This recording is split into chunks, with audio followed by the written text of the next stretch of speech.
सभी मित्रों का स्वागत है टी विद ओशो के इस एपिसोड में। और मैं स्वागत करता हूं स्वामी शैलेंद्र सरस्वती जी का। नमस्कार सभी मित्रों को। अस्तु बाबा नमस्कार। नमस्कार स्वामी जी। स्वामी जी, हम चर्चा कर रहे हैं 10 आदेशों की। आज हम 5वें आदेश, शून्य होना सत्य का द्वार है, साधन है, साध्य है, सिद्धि है। मैं चाहूंगा आप इस पर प्रकाश डालें। चलिए, 5वें आदेश के पहले एक छोटा सा रिमाइंडर। इसके पहले जो 4 बातें हो चुकी हैं, क्योंकि उसके बाद ही यह बात समझ में आएगी। इसके पहले प्रथम आज्ञा में ओशो ने कहा, किसी की आज्ञा ना मानो जब तक कि वह स्वयं की आज्ञा ना हो, अर्थात अपने स्वधर्म से, अपने विवेक से जियो, जिसको भगवान बुद्ध कहते हैं अप्पदीपो भव।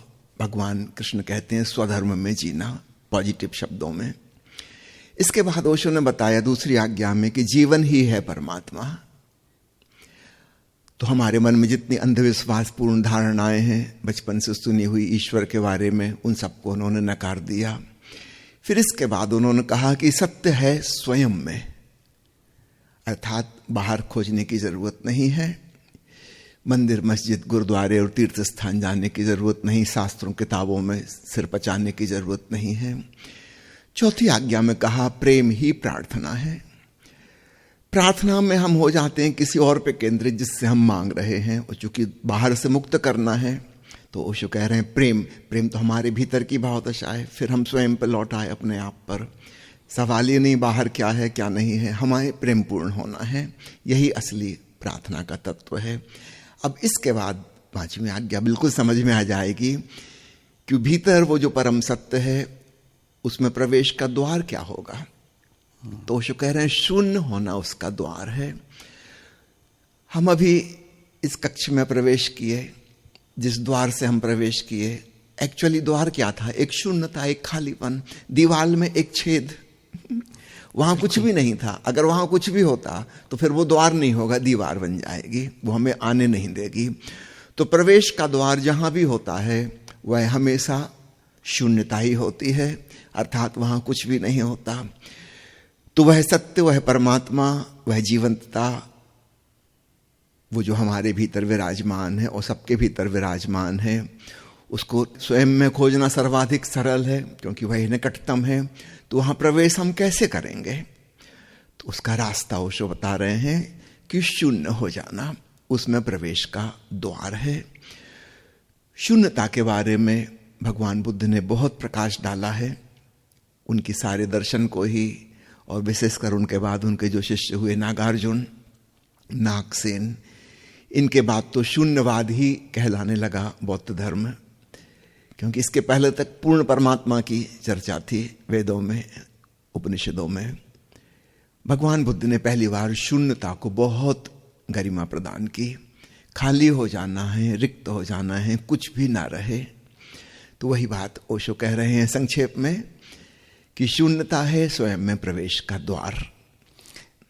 स्वामी जी, शून्यता से हम प्रवेश तो कर गए, लेकिन जब ओशो भी बात करते हैं या भगवान बुद्ध ने भी बात की कि भीतर शून्य हो जाना है, खाली हो जाना है, तो मैं चाहूँगा कि आप हमारे दर्शकों को सरल शब्दों में शून्य होने का अर्थ क्या है, क्योंकि हम किससे भरे हुए हैं, हमें किससे शून्य होना है। क्या एक बार फिर पुनः, मैं जानता हूं पहले इस पर चर्चा काफी हुई है, लेकिन जो मित्र आज इस एपिसोड को देख रहे हैं उनको ये पूरी बात समझ में आ जाए। निश्चित रूप से तो हम भरे हुए हैं किन चीजों से? इसमें मुख्य रूप से 4 प्रकार के तादात्म्य हैं। आइडेंटिफिकेशन, इसके पहले कि मैं आइडेंटिफिकेशन की चर्चा करूं, एक छोटी सी बोध कथा जो ओशो ने अपने प्रवचनों में कही है, उसके बाद फिर उनको समझना बड़ा आसान हो जाएगा। कुछ युवक रात देर तक शराब पीते रहे शराब घर में। फिर किसी को ख्याल आया कि आज चांदनी रात है पूर्णिमा की, क्यों ना झील पे चल के नौका विहार करें। वे नशे में धुत नदी किनारे झील पर पहुंच गए, नाव में सवार हो गए। उन्होंने पतवारें उठा ली और सुंदर चांदनी रात में गीत गाते हुए, नशे की मस्ती में डोलते हुए पतवारें चलाते गए। कोई 2 घंटे बाद एक युवक को ख्याल आया कि हम बहुत दूर निकल आए होंगे, एक बार जरा किनारे लगा के देखें तो सही कहाँ पहुंच गए, क्योंकि फिर वापस भी बहुत पतवार चलानी होंगी। नशा किए 2 घंटे हो चुके थे, कुछ कमी होने लगी थी नशे की, सुबह सुबह की ठंडी हवाएं। एक मित्र किनारे उतरा, वो खड़ा होकर वहां बहुत हंसने लगा। उसके दोस्तों ने पूछा क्या हुआ, हंस क्यों रहे हो? उसने कहा तुम भी आओ देखो और हंसो कि रात नशे में हम नाव को खोलना ही भूल गए, उन रस्सियों को जिससे खूंटियों से बंधी हुई है। जब तक हम खूंटियों से नहीं खोलेंगे नाव को, हम कितनी ही पतवार चलाएं, नाव आगे नहीं बढ़ेगी, हम वहीं के वहीं हैं, कहीं नहीं पहुंचे। बहुत लोग आध्यात्मिक साधना जो करते हैं उनकी कहानी कुछ ऐसी ही हास्यास्पद हो जाती है। वे अपनी आत्मिक मूर्छा में श्रम तो बहुत करते हैं, त्याग करते हैं, तपस्या करते हैं, ग्रंथ अध्ययन, मनन, चिंतन, ना जाने क्या क्या करते हैं जो उनसे बन सके, लेकिन पहुंचते कहीं नहीं है। खूंटियां, तो तादात्म्य का अर्थ है खूंटियां जिनसे हम बंधे हुए हैं। तो वो खूंटियां क्या क्या हैं? 4 मुख्य खूंटियां हैं। एक हमारा शरीर से तादात्म्य है, दूसरा हमारा मन के विचारों से तादात्म्य है, तीसरा हमारे भावनाओं से, हृदय की इमोशन से, सेंटिमेंट से तादात्म्य है, और चौथा इस सब के और भी सूक्ष्म एक अहंकार है, मैं हूं की भावना है, उससे हमारा तादात्म्य है। तो यहां से खूंटी उखाड़नी होंगी। हम इनसे भरे हुए हैं। हम कभी भी गौर करें, शांत होकर बैठे अपने भीतर क्या चल रहा है, हम पाएंगे या तो शरीर से संबंधित कोई चीज है, या मन के विचार, स्मृतियां, कल्पनाएं इत्यादि, या हृदय की भावनाएं, चाहे अच्छी चाहे बुरी, और कुछ भी नहीं है तो एक ईगो, मैं हूं की प्रगाढ़ एक भावना, या कह लूं भ्रम, एक भ्रांति, मैं हूं। यद्यपि हम जानते नहीं हैं मैं क्या हूं, मगर एक फीलिंग है कि मैं हूं। तो ये हमारे तादात्म्य है। तो आपने बहुत महत्वपूर्ण सवाल पूछा है कि शून्यता होने के लिए हमको किस चीज से खाली होना होगा। तो सबसे पहले शरीर, और शरीर के साथ जो हमारे तादात्म्य बने हुए हैं, एक माता पिता से शरीर आया है, एक कुल और खानदान और परिवार का वह हिस्सा है, एक शक्ल सूरत है हमारी, कुछ शरीर से हमारा आइडेंटिफिकेशन है कि ये मैं हूं। रोज हम उठ के आईने में अपनी शक्ल देखते हैं, धीरे धीरे उस चेहरे से हमारा आइडेंटिफिकेशन हो गया है, शरीर के साथ हमारा गहरा तादात्म्य हो गया है। हमारी चेतना ऐसी है जैसे एक निर्मल दर्पण, लेकिन दर्पण के निकट जो चीज रखी है उसकी छवि उसमें बनती है, और अगर लंबे समय तक वो छवि बनी रहे तो ये हो जाता है कि दर्पण भूल ही जाए कि ये मैं नहीं हूं, ऐसा लगता है कि यही हूं। लगातार वह छवि बनी हुई है, लगातार बनी हुई है। अगर वो आती जाती रहे तब तो हम डिसआइडेंटिफाई हो जाएंगे कि ये मैं नहीं हूं। 70-80 साल आदमी जीता है, उसको लगता है शरीर ही मैं हूं। फिर दूसरी चीज है मन। मन का जन्म हुआ भाषा सीखने से, शब्द सीखने से, फिर स्कूल, कॉलेज, विश्वविद्यालय, और फिर दुनिया भर की पढ़ाई लिखाई और जिंदगी के अनुभवों से, दूसरों से सुनकर पढ़कर हम जो ज्ञान प्राप्त कर रहे हैं, वो सारी इंफॉर्मेशन का कलेक्शन। भगवान बुद्ध उसको कहते थे स्मृति आलय, store house of the memory. फिर इसमें कल्पना करने की भी शक्ति है, अतीत को स्मरण करने की शक्ति है, योजना बनाने की शक्ति है। ये सारी जो मन की फैकल्टीज हैं, इनसे हम भरे हुए हैं। और विशेषकर आधुनिक युग में, प्राचीन युग से बहुत ज्यादा, क्योंकि आदमी शिक्षित हुआ है, संस्कारित हुआ है, बुद्धिजीवी हुआ है, उसकी बुद्धि, उसका चित्त, उसका मन बहुत ज्यादा सूचनाओं से भर गया। खासकर इंफॉर्मेशन टेक्नोलॉजी के विकास के बाद तो ऐसा समझो कि बम्बार्डमेंट ऑफ इंफॉर्मेशन हो रही है। आज से 600 साल पहले एक आदमी को दिन भर में जितनी सूचनाएं मिलती थीं, आज के एक सुशिक्षित महानगर में रहने वाले व्यक्ति को उससे 600 गुनी ज्यादा सूचनाएं दिन भर में मिलती हैं। हमारा मस्तिष्क इतनी सूचनाओं को झेलने के लिए तैयार भी नहीं है, और यही हमारे बहुत सारे तनावों का, स्ट्रेस का कारण है। आदमी पगलाने की हालत में है, टू मच इंफॉर्मेशन, वो बढ़ती जा रही, उसकी प्रगति रोज रोज रोज रोज तेजी से बढ़ती जा रही है। हम सूचनाओं से भरे हुए हैं, और उससे हमारा आइडेंटिफिकेशन हो गया। समझो एक व्यक्ति सिख धर्म में पैदा हुआ था, दूसरा व्यक्ति हिंदू धर्म में पैदा हुआ था परिवार में। उन दोनों ने बचपन में अलग अलग बातें वहां सुनी, इंफॉर्मेशन थी, लेकिन उनके मन में वो बैठ गई। बड़े होते होते हो तो वो आइडेंटिफाइड हो गया। अब वो कहता है कि मैं सिख हूँ, दूसरा कहता है कि मैं हिंदू हूँ, और इन विचारों की खातिर वो लड़ने मरने को तैयार हो जाएंगे, खून खराबा करने को तैयार हो जाएंगे। उनको ऐसा नहीं लगता कि ये सिर्फ एक इन्फॉर्मेशन है जो बाहर से मिली थी, ये मैं नहीं हूँ। जैसे हम कपड़े पहने तो हमको पता है कि कपड़े हैं, क्योंकि हम रोज बदल लेते हैं। दूसरी चीजें इतनी आसानी से बदल नहीं रही, है ना।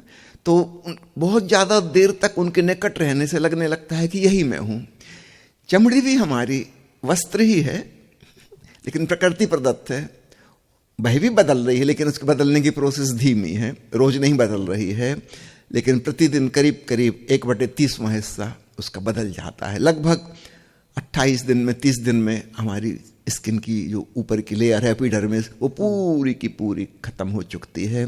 लेकिन प्रतिदिन अरबों सेल्स मर रही हैं और प्रतिदिन अरबों नई सेल्स भीतर से बन के आ रही हैं। हमें पता नहीं चलता कि हम सोचते वही की वही चमड़ी है, नहीं, वही की वही नहीं है, लेकिन वैसी की वैसी लग रही है।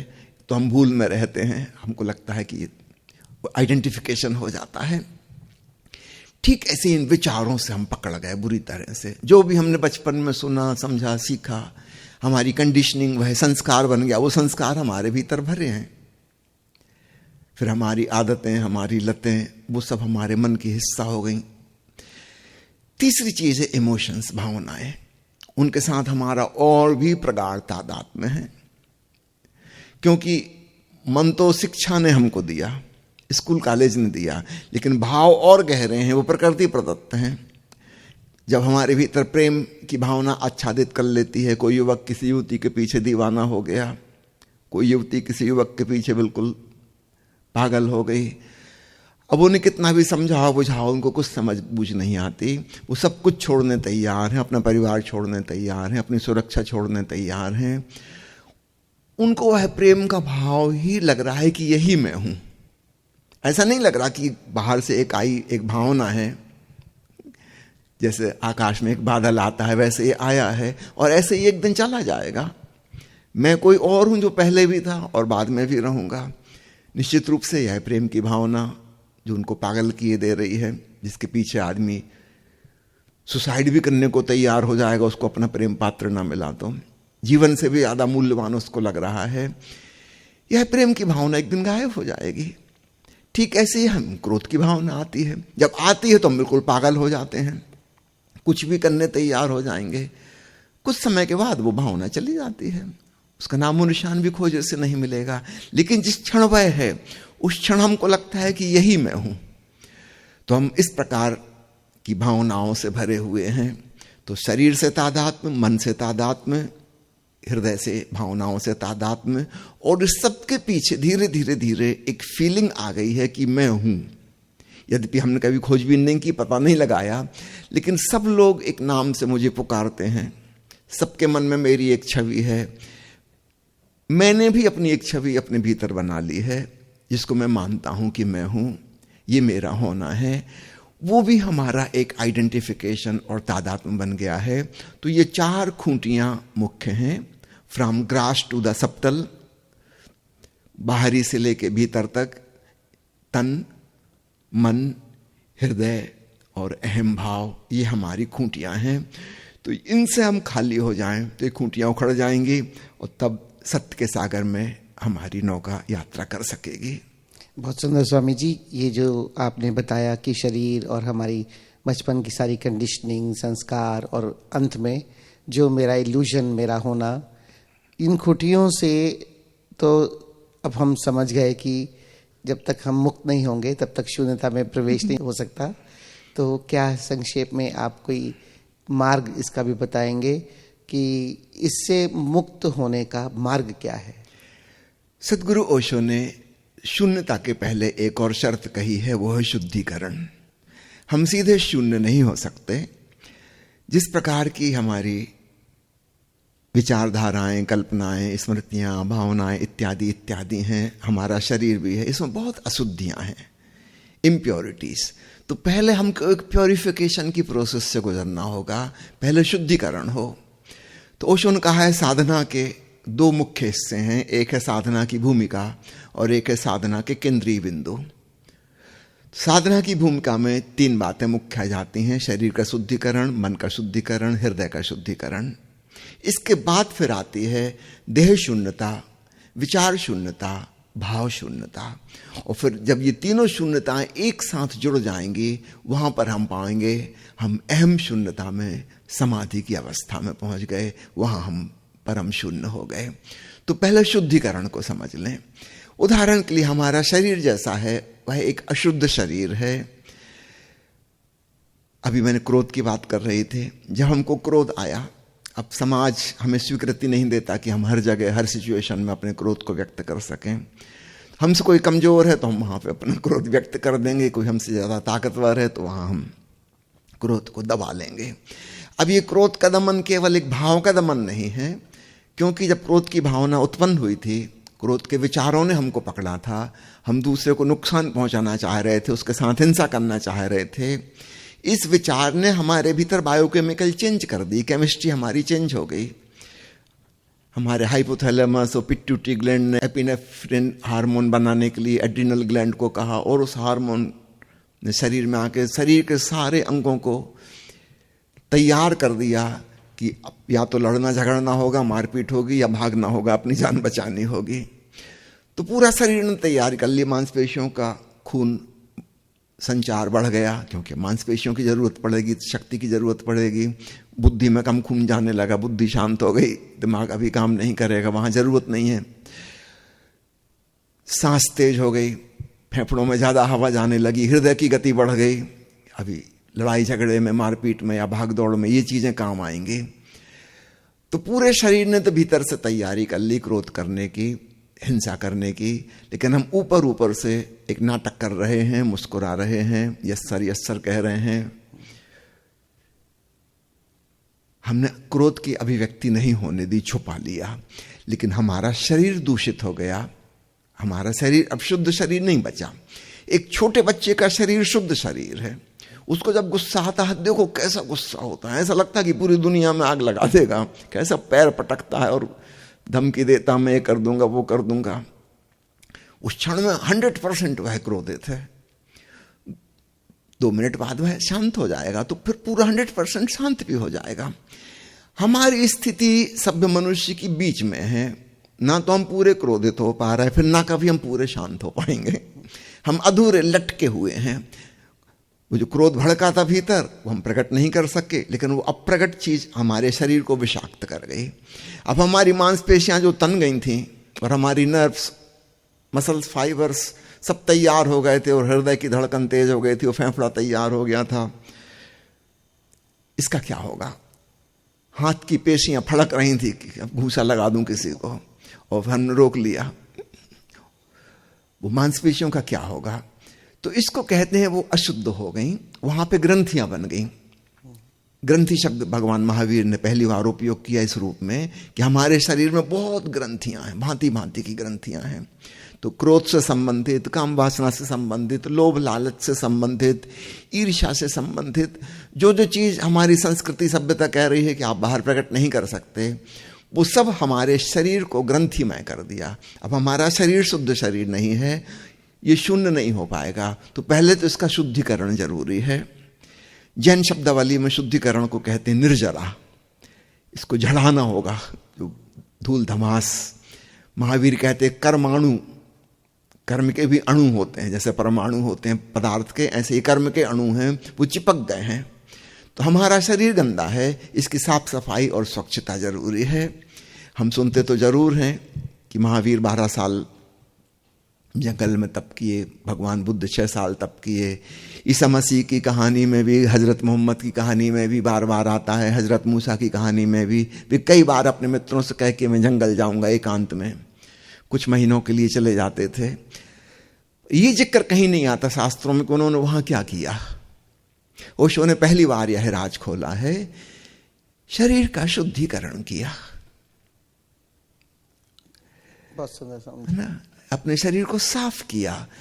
अब वहां एकांत में क्रोध आया तो आप क्रोध को व्यक्त कर सकते हैं, किसी का कोई नुकसान नहीं पहुंच रहा है। आप हवा में घूंसे तान लीजिए, चला लीजिए, पैर फटकार लीजिए, गाली देने का मन है गाली दे लीजिए, चीख लीजिए, चिल्ला लीजिए, हंसी आ रही है हंस लीजिए, रोना आ रहा है रो लीजिए। शरीर हल्का फुल्का निर्भर बच्चे जैसा निर्दोष पुनः हो जाएगा। तो सदगुरु ओशो ने इसके लिए बहुत सारी ध्यान विधियां बनाई हैं, क्योंकि हम सब लोग 12 साल के लिए घर गृहस्थी छोड़कर जंगल में नहीं जा सकते, तो हमें यहीं रह के कुछ करना होगा। तो अपना एक साउंड प्रूफ कमरा बना लीजिए। तो बड़ा ही सरल उपाय हम कर सकते हैं, अपने घर में एक साउंड प्रूफ कमरा बना लीजिए, अपना मेडिटेशन रूम, की बाहर शोरगुल ना जाए। आसान है, दरवाजे को खिड़की को डबल कांच वाला बना दीजिए, बाहर आवाज नहीं जाएगी। डायनेमिक मेडिटेशन, ओशो का सक्रिय ध्यान अद्भुत विधि है। घंटा भर की विधि में सारी निर्जरा हो जाएगी, सारे परमाणु धुल जाएंगे और हम पाएंगे हम एक प्रकार से फ्रेश, ताजे हो गए। याद आएगी जैसे बचपन में कभी हम थे, हल्के फुल्के निर्भर। वो शरीर भी हल्का फुल्का लगने लगेगा। वो सब मांसपेशियां जो तनी हुई थी, हमारे बहुत से तनाव मानसिक तनाव ही नहीं है, शारीरिक तनाव भी हैं। वो सारी मसल्स स्ट्रेस में हैं, वो सब डीप रिलैक्सेशन में चली जाएंगी। कुछ लोग सीधे सीधे रिलैक्सेशन करने का सुझाव देते हैं, विशेषकर हिप्नोटिस्ट, साइकोलॉजिस्ट, वो असरकारी नहीं है। वो शरीर अशुद्ध है हमारा, हम शांत और शिथिल नहीं हो सकते। उन अशुद्धियों को निकालना जरूरी है। सक्रिय ध्यान की तरह और भी कुछ विधियां हैं। मिस्टिक रोज मेडिटेशन है, बॉर्न अगेन मेडिटेशन है, नो माइंड मेडिटेशन है, जिब्रिश ध्यान है, देववाणी ध्यान है। बहुत सी विधियां हैं जिसमें हमारा शरीर वह सब व्यक्त कर देगा जो करना चाहता था। कोई प्रतिबंध हमने उस पर नहीं लगाया, क्योंकि इसमें ना किसी और का नुकसान हो रहा, ना हमारा कोई नुकसान हो रहा। हम अपने खाली कमरे में निकाल रहे हैं, या ग्रुप थेरेपी है, उसमें मिलजुल के लोग कर रहे हैं, वो भी ठीक है। उनको पता है कि क्या होगा, कोई किसी पर नाराज होगा, कोई कुछ करेगा, लेकिन वो सब खेल खेल की भांति हो जाएगा। मित्र ही है वो, कोई एक्चुअल दुश्मनी उनकी नहीं है। तो इंडिविजुअल भी कर सकते हैं, एक ग्रुप थेरेपी भी कर सकते हैं। तो शरीर का शुद्धिकरण हो जाएगा। इसके बाद आता है दूसरा, मन का शुद्धिकरण। तो हमारे मन में जिस प्रकार के विचार हैं, इसमें बहुत कुछ झूठ, पाखंड, मिथ्या, असत्य, अशिव, असुंदर, बड़ी कुरूपताएं मन में हैं। इसके साथ क्या किया जाए? तो ओशो कहते हैं मुख्य रूप से 3 बिंदुओं पर ध्यान दो। तुम्हारा विचार सत्यम, शिवम, सुंदरम केंद्रित हो। ये पॉजिटिव पॉइंट्स हों। इसके पहले कि हम निर्विचार शून्य अवस्था में जाएं, पहले हमें सद्विचारों से भरना होगा।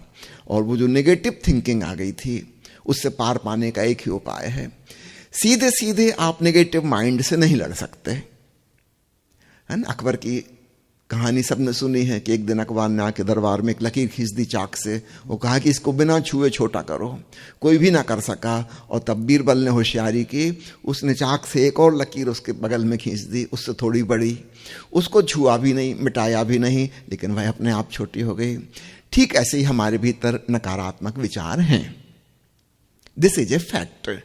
हम बड़े हुए तब तक बहुत कुछ हमारे भीतर नेगेटिव आ चुका है।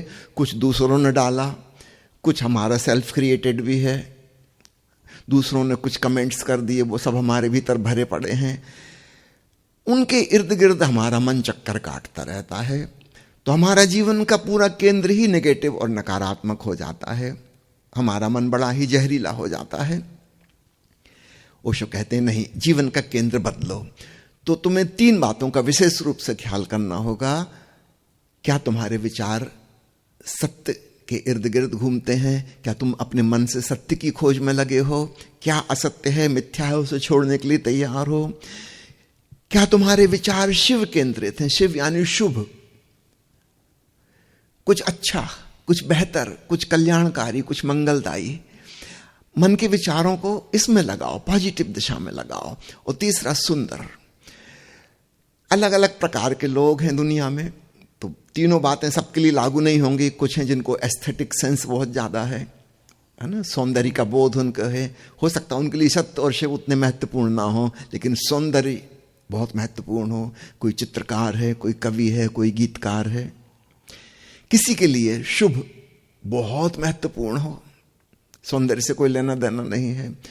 और कुछ जिज्ञासु ऐसे हो सकते हैं, सत्य के खोजी, जिनको शुभ से या सुंदरता से लेना देना नहीं है, लेकिन उनके प्राण इस बात में अटके रहते हैं क्या सच है क्या झूठ है।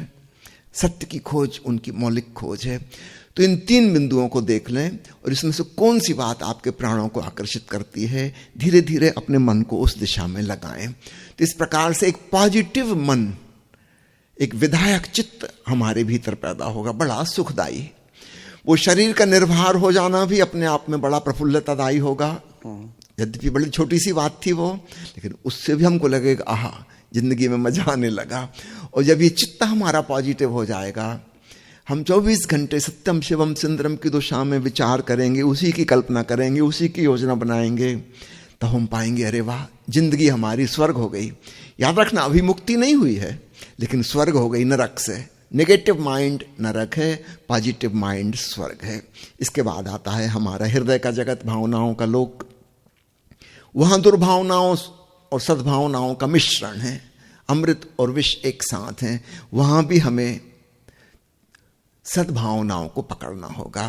पुनः स्मरण दिला दूं, हमें नकारात्मक दुर्भावनाओं से लड़ना नहीं है, उनसे जीतने का कोई उपाय नहीं है। कई लोग आ जाते हैं, वो कहते हैं क्रोध पर कैसे विजय प्राप्त करें। ये आदमी जो विजय की भाषा बोल रहा है, ये दूसरों पे भी क्रोधित है, उनको भी हराना चाहता है, उनको जीतना चाहता है। अब ये अपने ही ऊपर क्रोधित हो गया है कि मेरे अंदर क्रोध क्यों है, मैं इसको खत्म करके रहूंगा। लेकिन ये तो क्रोध ही है, इससे क्रोध खत्म नहीं होने वाला। ये तो क्रोध का ही एक परवर्टेड रूप है। अब वो स्वयं पे भी नाराज है, दूसरों पे तो नाराज है ही, वो खुद से भी रुष्ट है कि मेरे अंदर क्रोध क्यों है, मेरे अंदर ये हिंसा की भावना क्यों है, इसका तो गला घोंट दूंगा। अरे भाई, गला घोंटने की वृत्ति ही तो हिंसा है। तुम दूसरे का घोंटो या अपने भीतर किसी चीज का घोंटो। तो नकारात्मक से नहीं लड़ना है। ओशो कहते हैं नकारात्मक जो कुछ भी है वह अंधकार के समान है, हम उससे कभी नहीं जीत सकते। हाँ, प्रकाश जलाना है। तो सद्भावना पैदा करनी है। और मुख्य रूप से ओशो ने कहा कि तुम बहुत विस्तार में ना भी जाओ तो थोड़ी सी सद्भावनाएं जो बहुत उपयोगी होंगी उनको पकड़ लो। एक भावना है प्रीति की भावना, प्रेम की भावना। एक है मैत्री की भावना, फ्रेंडलीनेस। एक भावना है करुणा की भावना, कंपैशन। और सर्वोपरि ओशो कह रहे हैं वो है अनुग्रह की भावना। और इसके पूर्व भूमिका में एक मुदिता, प्रमुदिता, प्रफुल्लता की भावना। अगर हम इन 4-5 चीजों को साध लें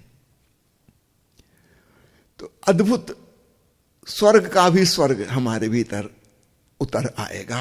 एक प्रेम पूर्ण व्यक्ति, उसके अंदर मैत्री भाव रहेगा। अगर एक शब्द में कहना हो तो हम प्रेम भी कह सकते हैं। उसके 4 रूप समझना बहुत आसान है। एक मैत्री भाव, फ्रेंडलीनेस, इसका अर्थ है